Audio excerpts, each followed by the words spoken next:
Theatre ఘటన అటు సినీ పరిశ్రమలో తీవ్ర కలకలం రేపింది.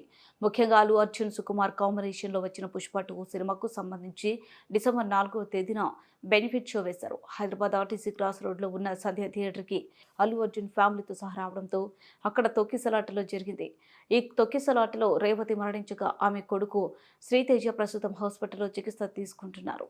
ఈ నేపథ్యంలోనే ఈ విషయంపై సీరియస్ అయిన తెలంగాణ సర్కార్ ఇకపై బెనిఫిట్ షోలు ఉండవని, టికెట్ ధరలు పెంపు ఉండదని షాకింగ్ కామెంట్లు చేశారు.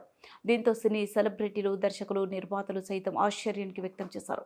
ఈ నేపథ్యంలోనే తెలుగు సినిమా ఇండస్ట్రీ సమస్యను వివరించేందుకు టాలీవుడ్ తరపున కొందరు సినీ పెద్దలు గురువారం సీఎం రేవంత్ రెడ్డితో భేటీ అయిన విషయం తెలిసిందే. ఈ భేటీలో సీఎం రేవంత్ రెడ్డి ఇండస్ట్రీకి కొన్ని ప్రతిపాదనలు చేయగా, ఇండస్ట్రీ తరపున సినీ పెద్దలు కూడా సీఎం ముందు కొన్ని ప్రతిపాదనలు ఇచ్చారు. తెలంగాణ సీఎం రేవంత్ రెడ్డితో సినీ ప్రముఖులు భేటీ ముగిసింది. ఈ సందర్భంగా బెనిఫిట్ షోలపై సినీ పెద్దలతో ముఖ్యమంత్రి తన నిర్ణయాన్ని మరోసారి స్పష్టంగా చెప్పారు. ఇకపై బెనిఫిట్ షోలకు అనుమతి ఇవ్వబోమని తెలిపారు.